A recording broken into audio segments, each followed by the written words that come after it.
नमस्कार मित्रांनो, आपल्या चॅनेलवर आपले मनपूर्वक स्वागत आहे। आजच्या या व्हिडिओमध्ये आपण महाराष्ट्रातील हवामानाची सर्वात महत्त्वाची अपडेट जाणून घेणार आहोत। राज्यात पुन्हा एकदा मान्सून सक्रिय झाला असून अनेक जिल्ह्यांमध्ये मुसळधार पावसाचा इशारा देण्यात आला आहे।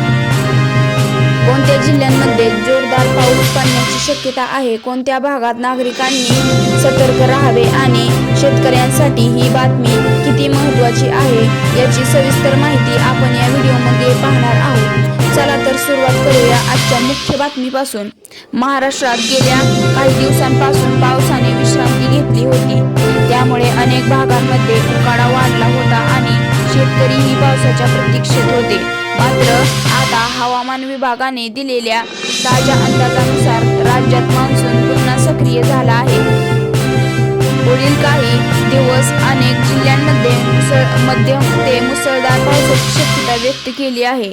विशेषतः कोकण किनारपट्टी, मुंबई, ठाणे, पालघर, रायगड, रत्नागिरी आणि सिंधुदुर्ग या भागांमध्ये जोरदार पावसाचा अंदाज आहे।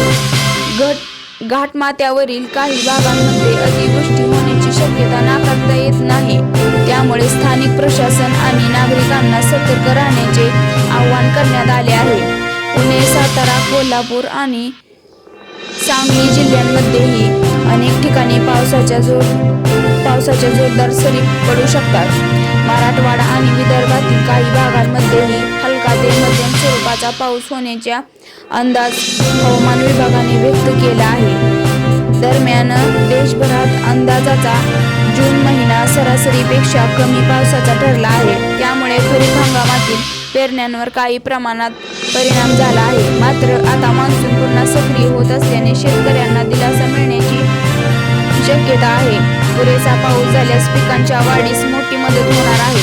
मुसळधार पावसामुळे काही ठिकाणी सखल भागांमध्ये पाणी साचले, लहान नद्यांना पूर येणे आणि वाहतुकीवर परिणाम होण्याची शक्यता आहे, त्यामुळे नागरिकांनी अनावश्यक प्रवास टाळावा, हवामान विभागाच्या सूचनांचे पालन करावे आणि नदी नाल्यांच्या परिसरात जाणे टाळावे। शेतकऱ्यांनी हवामानाचा अंदाज लक्षात घेऊन शेतीची कामे नियोजनबद्ध करावीत, जोरदार पावसाच्या काळात खते आणि बियाणे सुरक्षित ठेवावीत, तसेच पिकांमध्ये पाणी साचणार नाही याची काळजी घ्यावी। मित्रांनो, पुढील काही दिवस महाराष्ट्रातील हवामानात मोठा बदल होण्याची शक्यता आहे, त्यामुळे आपल्या जिल्ह्यातील हवामानाची माहिती नियमितपणे तपासत राहा आणि प्रशासनाने दिलेल्या सूचनांचे पालन करा। ही होती आजची महत्त्वाची हवामान अपडेट। ही माहिती उपयुक्त वाटली असेल तर व्हिडिओला लाईक करा, आपल्या मित्रांपर्यंत शेअर करा आणि अशाच विश्वासार्ह आणि ताज्या बातम्यांसाठी आमच्या चॅनेलला सबस्क्राईब करायला विसरू नका। धन्यवाद। पुन्हा भेटू एका नव्या आणि महत्त्वाच्या बातमीसोबत।